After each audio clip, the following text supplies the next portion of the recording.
जिसको खोजा मैंने सोचा कि मुझसे बेहतर कौन बंबू हो सकता है।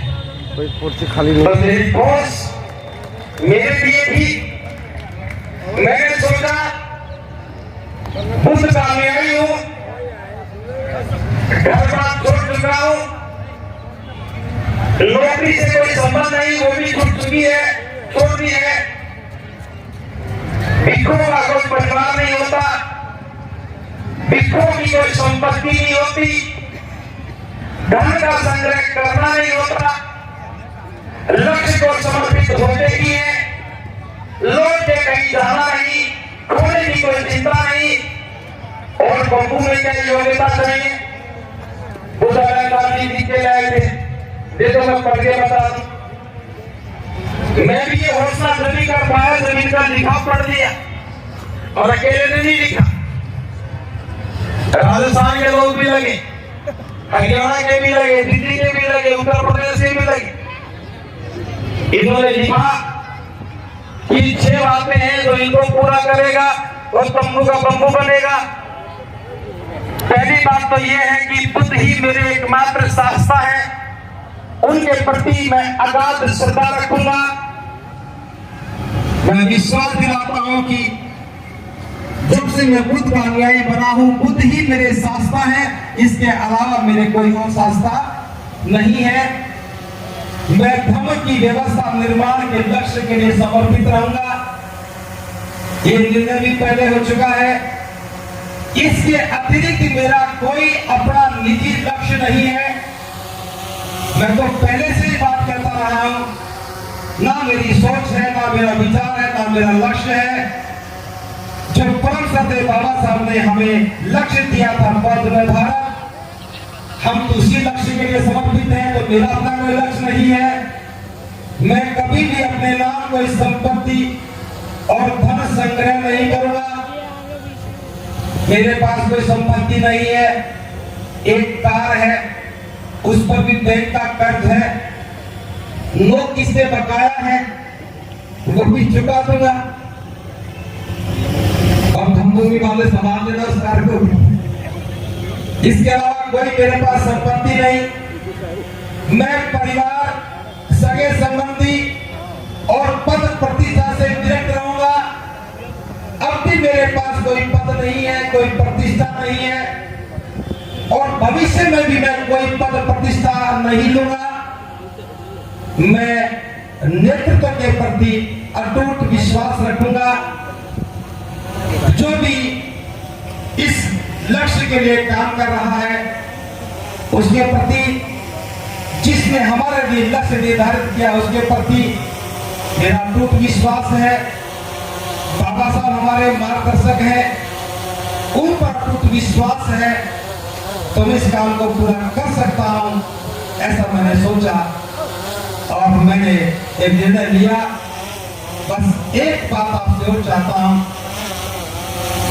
इस काम को करने के लिए मुझे किसी भी सहारे की आवश्यकता नहीं है। बस एक बात चाहता हूं कि शादी का निमंत्रण और दावत का आमंत्रण मत दिया करो, क्योंकि जब शादी में बुलाते हो और दावत खिलाते हो तो ना तो हम भिक्षु रहते हैं और ना भिक्षु का स्वभाव रहता है।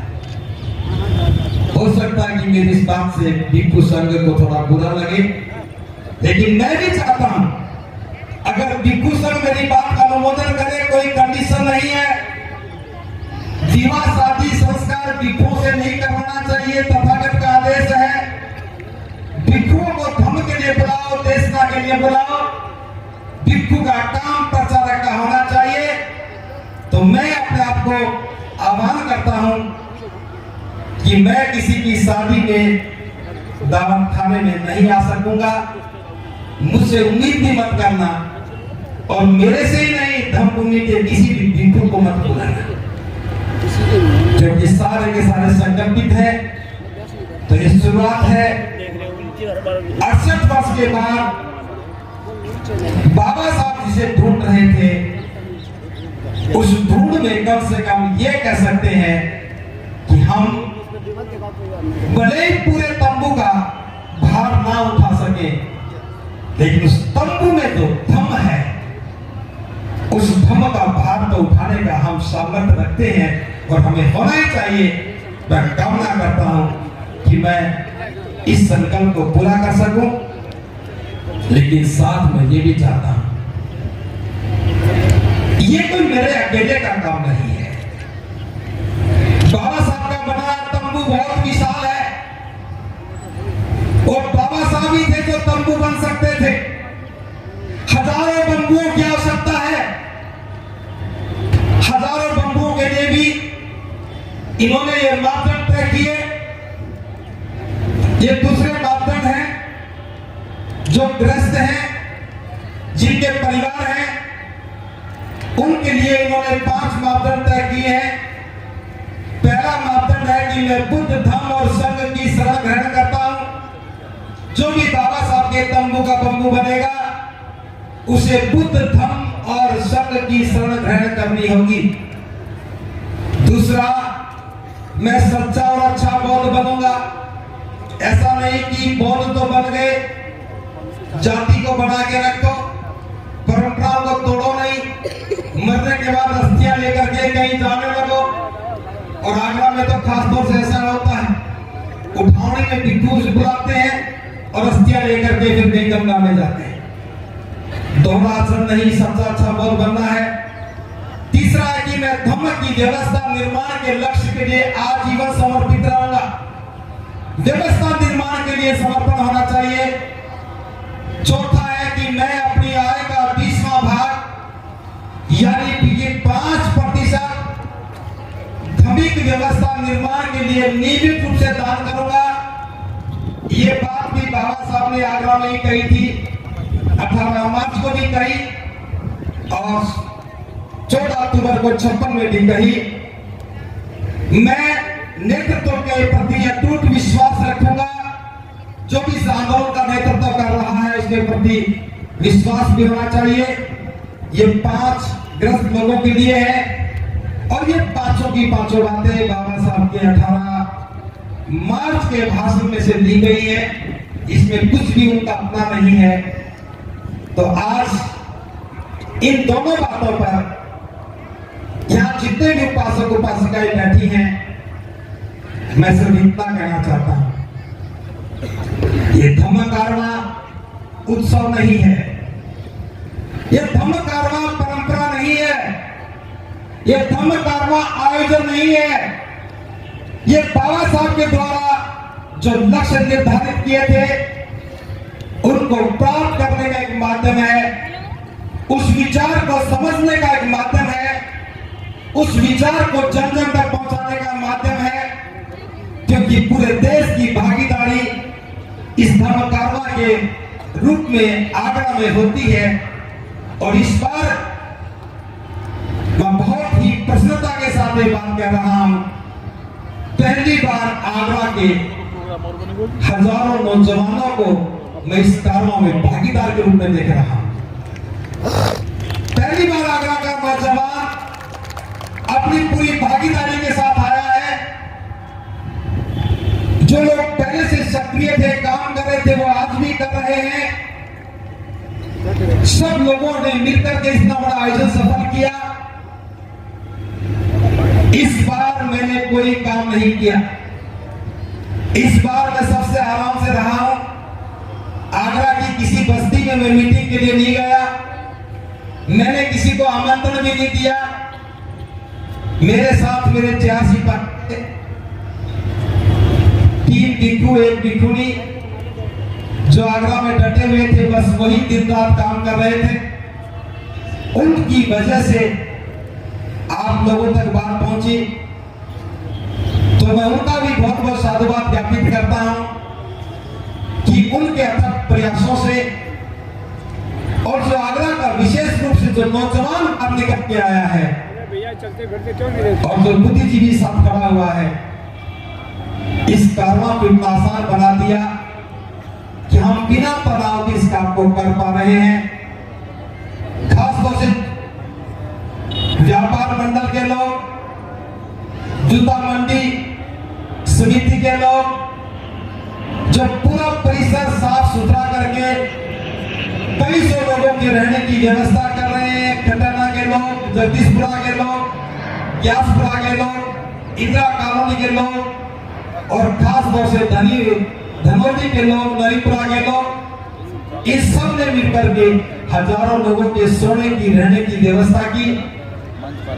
और मुझे इस बात बड़ा सुकून मिला कि बिना ज्यादा प्रयास किए आगरा ने इस सारी जिम्मेदारी को अपने कंधे पर लिया। और आप जो खाना देख रहे हैं जो बना है, दाल और चावल को छोड़ करके, दाल और चावल अलीगढ़ की ओर से है, बाकी सारा का सारा खाने का प्रबंध आगरा की ओर से है। कुछ लोगों ने पैसा ला करके दिया है, वो टेंट के लिए है। कुछ पैसा बचा होगा तो वो जो प्रचार सामग्री के लिए है। बस मुझे इतना पता है, ये कारवा ना तो कभी शुरू होता है और ना कभी रुकता है, बस ये चलता रहता है। और चलने का नाम ही कारवा है, इसीलिए हम चलते रहते हैं। आपका सहयोग बना रहे, बस इतनी कामना करता हूं। अगली बार इससे ज्यादा आना है। एक बात जो मुझे और कहनी थी, ये कारवा का आगाज अब आगरा तक सीमित नहीं रहना है। बाबा साहब जो तंबू का बम्बू ढूंढ रहे थे, उस तंबू के बम्बू की अगली कड़ी है कि अच्छा बोध बनना चाहिए। इसलिए हमने देश के तमाम बोधों को इकट्ठा करने की योजना बनाई और 16 जून के दिन राजस्थान प्रदेश की राजधानी जयपुर में हम सब मिलकर के बौद्ध समाज के निर्माण की घोषणा करेंगे। अभी तक तो जातियों के समाज बने हैं, सभी अपनी अपनी जाति को समाज मान रहे हैं, बौद्ध भी बन गए, जाति भी बचाए हुए हैं। 16 जून 2024 बाबा साहब के अनुयायियों के लिए आखिरी दिन है। उसके बाद उनके जीवन में जाति का नाम नहीं होगा। वो जब भी कहेंगे बौद्ध समाज कहेंगे और हम ये घोषणा करेंगे 16 जून को भारत में जैसा बाबा साहब चाहते थे वैसा बौद्ध समाज बनेगा। और जयपुर में, आगरा जयपुर के लोगों के द्वारा, पूरे देश के बौद्ध प्रतिनिधियों के द्वारा, इस विशाल गरिमामय भिक्षु संघ के द्वारा उसकी घोषणा की जाएगी। तो मैं आमंत्रण दे रहा हूं राजस्थान के लोगों की ओर से, धर्मभूमि की ओर से, आप सभी के सभी लोग आज से ही तैयारी करो, सफेद सफारी सिलवाओ या जैसा पहना चाहो वैसे सफेद कपड़े पहनो। और जयपुर के कार्यक्रम में कम से कम 2 लाख लोग आने चाहिए। मैं कोशिश तो 5 लाख कहने की कर रहा था, फिर कभी ऐसा लगा कि गर्मी बहुत ज्यादा है और लोग बहानेबाज भी बहुत हैं। कहेंगे जी गर्मी बहुत ज्यादा थी, जैसे घर में तो गर्मी नहीं, गर्मी तो सब जगह है। को परित्याग करके आएंगे और अपने बच्चों की शादी भी, विवाह भी गोदों में ही करेंगे। तो अगर सहमत है तो मेरी बात का अनुमोदन करें हाथ ऊपर करके। और जब तक सारी फोटो ना खींचने हाथ ऊपर रखना। एक कैमरा वाले घुमा दो भाई एक बार, फिर कभी कहोगे कि झूठ बोल रहे हैं। भिक्षु भी अगर सहमत हो तो जाति छोड़ लेंगे, नहीं छोड़ रहे, नहीं छोड़ रहे, छोड़ रहे बहुत बहुत साथ भिक्षु भी तैयार है। धन्यवाद। दूसरी बात, बौद्ध समाज होगा तो यह भी प्रश्न पैदा होता है कि बौद्ध क्या करें क्या ना करें। 1956 में बाबा साहब ने दीक्षा दी और आज भी सारे संगठन दीक्षा ही दे रहे हैं। दीक्षा के बाद शिक्षा भी होनी चाहिए थी, दीक्षा भूमि के बाद धम्म भूमि भी होनी चाहिए थी, क्योंकि दीक्षा के बाद धम्म होना ही चाहिए और धम्म होगा तो संघ भी होगा। पर दीक्षा दीक्षा है, ना तो धम्म ना संघ। तो हमने बौद्धों का कोड ऑफ कंडक्ट, बौद्धों का आचरण कैसा हो, बौद्धों का व्यवहार कैसा हो, उनके पर्व कैसे हो, उनकी परंपरा कैसी हो, उनके प्रतीक कैसे हो, बैसाख पूर्णिमा को कैसे मनाएंगे, धम्म चक्र कैसे मनाएंगे, अशोक विजयदशमी का पर्व कैसे मनाएंगे, सारे पर्व सुव्यवस्थित करेंगे। प्रत्येक पूर्णिमा को क्या करना है, उपोषण कैसे करना है, अपनी जो गलतियों के लिए क्षमा याचना कैसे करनी है, जो हम कमाते हैं उसका 20वां भाग दान कैसे देना है, भी समझ रहे हैं। मैं बिना नाम के कह रहा हूं और वो अपना नाम ढूंढ रहे हैं। बहुत हो गया, अगला मसीहा कब आएगा पता नहीं, और हम तो भरोसा भी नहीं करते। इतना पक्का पता है कि 20 साल में तो कोई मसीहा आने वाला नहीं, और इससे ज्यादा हमारी उम्र नहीं। तो हम तो ये काम अपनी उम्र में ही शामिल करना चाहते हैं। बहुत समय हो गया, अब परिणाम आना ही चाहिए, कोई बहाना नहीं, बस एक सार्थक प्रयास चाहिए। आज आंदोलन को समर्थक नहीं बल्कि नेतृत्व करता चाहिए, आयोजन नहीं बल्कि जीवन का प्रयोजन चाहिए। अब हम एक और मसीहा का इंतजार नहीं करेंगे, हम बाबा साहब को ही अंतिम मसीहा मानकर आगे जब कोई आएंगे तो बात में देखी जाएगी। बाबा साहब ही इस समय तक अंतिम मसीहा है हमारे, बस उनके विचार को ही अपना आधार मान करके काम करेंगे। जो नौजवान घर त्याग करके भले भिक्षु ना बने, परिव्राजक बन करके इस आंदोलन में तंबू का बम्बू बनना चाहते हैं, आ सकते हैं। कोई है? एक खड़े हो जाओ, तालियां बजाओ अंकु के लिए। ऊपर आ जाओ, ऊपर आ जाओ। ये अंकु बौद्ध है, बौद्ध गया की रहने वाली है, एमए पास है। ये बौद्ध गया से चल करके तंबू का बम्बू बनने के लिए आगरा में आई है। अंकु के लिए ताली बजाए। ये योगेश है, हरियाणा के नांगल सिरोही से है। ठीक ना बोला ना मैंने? बिल्कुल। आइए इनके कैमरे फोटो ठीक से खींच लेना, ढूंढने ना पड़े फिर में। आइए बहुत बहुत साधुवाद। एक और नौजवान आए हैं, इनके लिए ताली बजाइए। और मैं ये बहुत विश्वास के साथ कह रहा हूं कि एक व्यक्ति और है जो बन सकता लेकिन बनेगा नहीं। आग्रह करिए। और कोई आना चाहता है? मध्य प्रदेश के भी थे तंबू के बम्बू बनने वाले, लेकिन गुना भाग कर रहे होंगे। आ जाओ देर ना कर। आ गया, एक और आ गए। बहुत बहुत साधुवाद, तालियां बजाओ नौजवान के लिए। ये भी तंबू का बम्बू बनने के लिए आ गए। और कहा गया कि ग्वालियर के, भिंड के, मुरैना के, बीना के एक और नौजवान आ गए तंबू का बम्बू बनने के लिए। ये फरीदाबाद हरियाणा से। आप कहां से? दिल्ली से भी आ गए हैं। छतरपुर एमपी से, मध्य प्रदेश से भी आए हैं।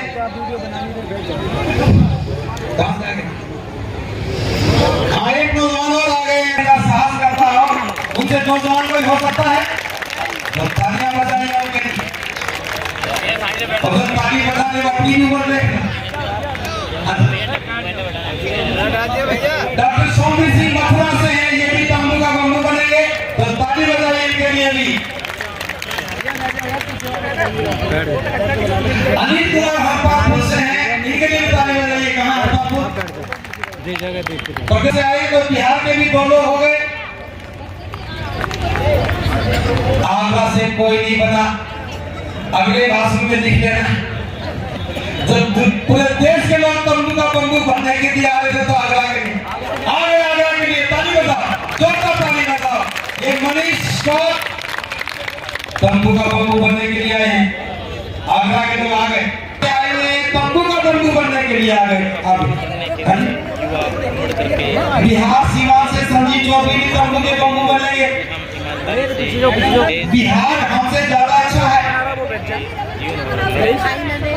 जबरदस्ती नहीं। और मध्य प्रदेश से क्या नाम है? सुरेश कुमार गौड़, मध्य प्रदेश में कहां से?